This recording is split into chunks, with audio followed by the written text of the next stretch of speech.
Morning students. In last class we have discussed about what is cell and the brief history about the cell invention, and also have discussed about cell theory. Now we are going to discuss another small concept, variation in cells. So what is the variation in cells?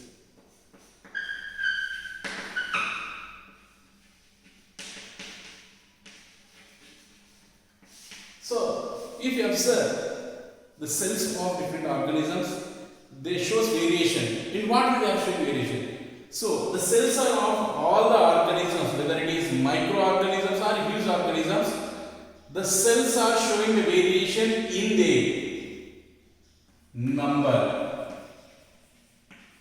So based on number, the organisms are showing the variation. That is one thing. And also based on the size.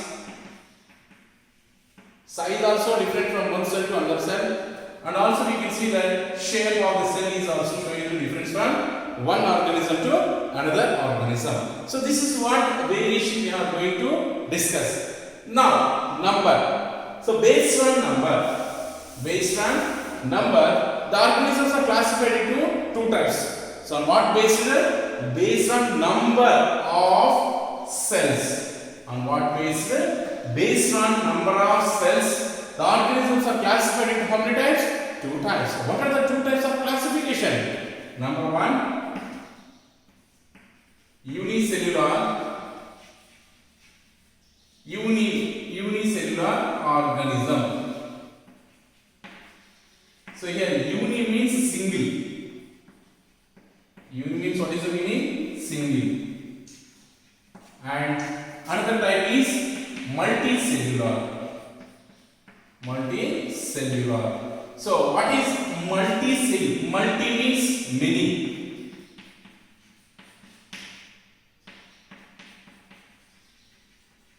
Multicellular organism. So this is what we can see the variation of organism based on the number of cells. Now we are going to discuss what are the types of unicellular organism definition, example, and multicellular organism definition, example, and the difference in between unicellular and multicellular organism. That is we are going to discuss right now. So what is unicellular organism? So uni itself says that single. Uni means what? Single. So the organism whose body is made of only one cell. So any organism, whatever it is found, if they are consisting of or their body is made up of single cell, they are called as unicellular organism. So what is unicellular organism definition is the organism whose body is made of a single cell. So whose body is made up of a single cell. So what they are called? Unicellular organism. So what are the example of unicellular organism? We can take bacteria, amoeba, and also we can take paramecium. These are the some of the example we can take as a unicellular organism. So whatever the organ systems cells functioning in our body, that all the functions is performed by a single cell. So a single cell can perform all the activities of life process that is carried out by that particular organism. So a single cell can perform movement. It can move. That is, a single cell itself moves from one place to another place. That is one thing. Locomotion is carried out by a single cell. That is, they also performs the digestion. The single cell itself also performs digestion. They also performs reproduction. They also performs the reproduction and also performs the removal or clearing the waste from the removal of waste,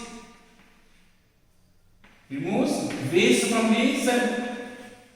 These are the some of the life activities, whatever we performing, that all the activities is carried out by a single cell. And one more thing is, the cells are not having organ level of organization, means they have no any organ system. But a single cell can perform all the functions like movement, like digestion, reproduction, removal of waste, all the life process, whatever it is carried out by higher organism, that all the functions are carried out by a single cell. So that's why they do not show any organ system. So here no organ system is found. There is no organ system is found in case of unicellular organism. This is what unicellular organism. So what is unicellular organism? The organism whose body is made of a single cell, they are called as a unicellular organism. Example like bacteria, amoeba, paramecium, euglena also you can take. And a single cell, so if you observe this unicellular organism, they don't have any organ system. But a single cell can perform the locomotion, that is movement. A single cell can perform digestion and also performs reproduction and also helps in removal of the waste. All the life processes are carried out by a single cell. Understand? This is about unicellular organism. Next, multicellular organism. So what is multicellular? Multi means many. So under multicellular organism,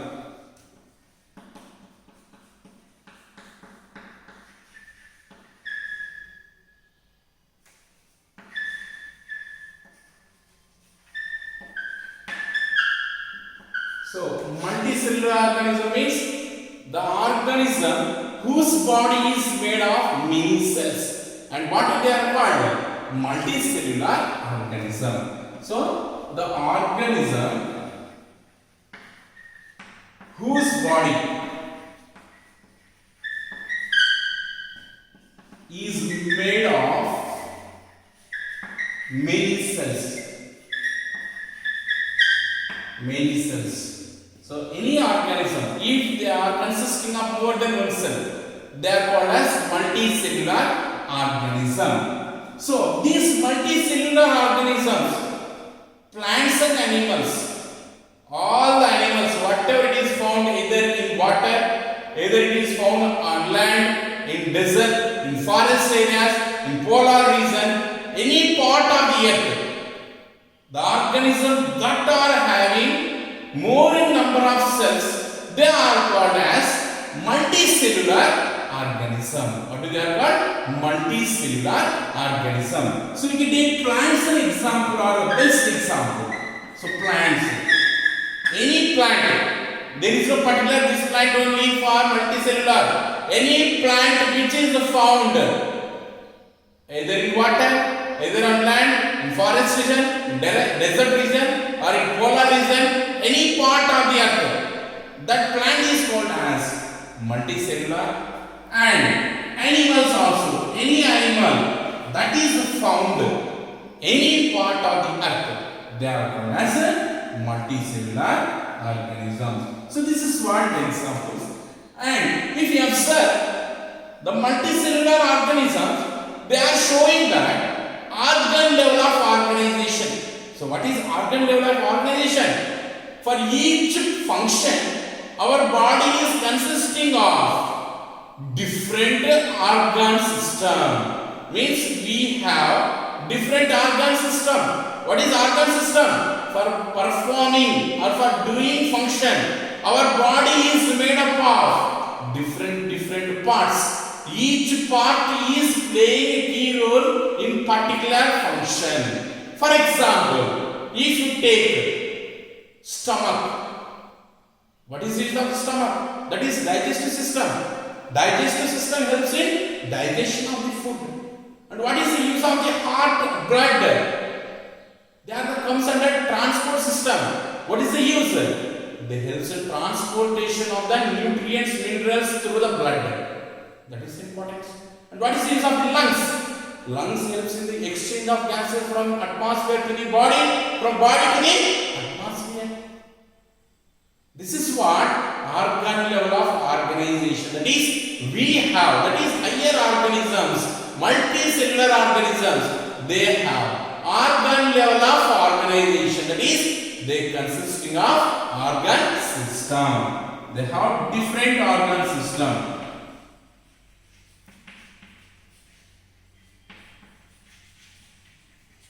So in unicellular organism, only one cell is performing all the activities. But in multicellular organism, we have different organs. That is, different parts are present in our body. Each part of our body is doing different work. That is organ level of organization. That is organ system is found in multicellular organism. So each organ system, for example, if you take digestive system. Digestive system. What is the use of the digestive system? Digestion of the food. It digests the food. That is the function of the digestive system. And transport system. Transport nutrients, other essential minerals to all the body parts through the blood. That is the function of the transport system. Transports the nutrients.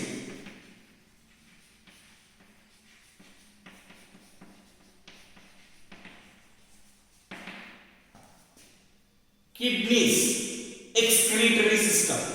What is the use of the kidneys? They help in purification of the blood. If any poisonous substances are present or if any harmful substances are present, that all are harmful to our body if they exist, if they are present in the body. So the kidneys are going to be eliminated or separate from the blood and removed from the body through the urine. That is what each organ system is playing a key role in different functions. So, for example, under unicellular, if a single cell is died, organism is going to be destroyed. For example, bacteria. As we know that bacteria is performing all the functions. If a single bacteria is died, what is happening? That complete organism is disappearing from the earth. Here, in multicellular organism, if a single cell is died from digestive system, for example, you can take in digestive system, a single cell is died. Is it entire digestive system is going to destroy it? No. If in transport system, if red blood cells are damaged or white blood cells are damaged, if any damage occurs to any one cell, is it entire system is going to destroy? No. That is what? If a single cell is died, the entire organ system is not going to be destroyed. That is what we have to remember under the multicellular organism. That is what we can see about unicellular organism and multicellular organism. Now let me see that what we have studied about unicellular and multicellular, same we will write in the form of differences.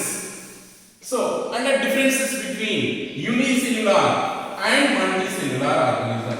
Unicellular and multicellular.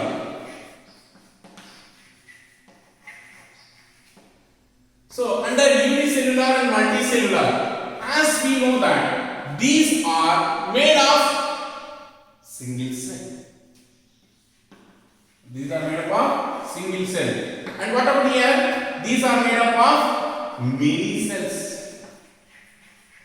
These are made up of many cells. Next, a single cell performs all the functions. Single cell.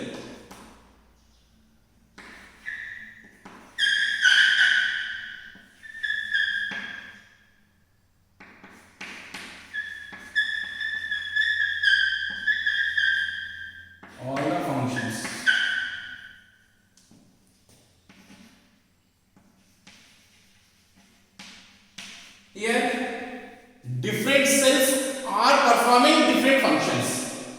So different cells performs different functions.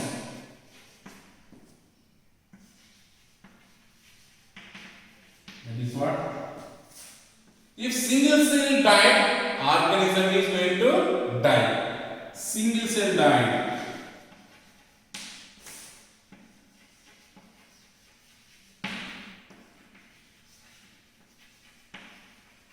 Organism will die. Here, single cell died. No organ system will or no organism will die.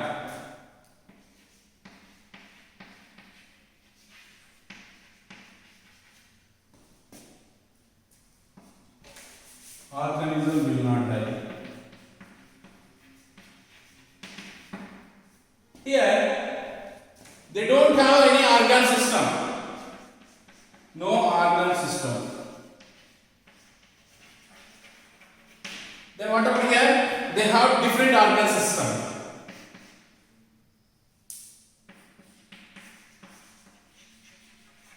Different organ systems. Different organ system present. Already we know that different examples: bacteria, virus, amoeba, paramecium, eugenia. Here plants and animals. This is what about based on variation in cells, that is based on number of cells. So unicellular and multicellular. So single cell organisms are called unicellular. Many number of cell organisms are called multicellular. A single cell can perform all the activities. Different cells performs different activities. A single cell died, organism will be dying. A single cell died, organism will not die. So here there is no organ system, and we can find here organ system. So this is what we can see, that differences in between unicellular organisms as well as multicellular organism. Next we will discuss about based on size of the cells. So what is the size of the cells? So as you have seen that the size of the cells is varies, differences in their size from micrometers to around centimeters. For example, if you take egg of the ostrich, based on size, they are varies from micrometers to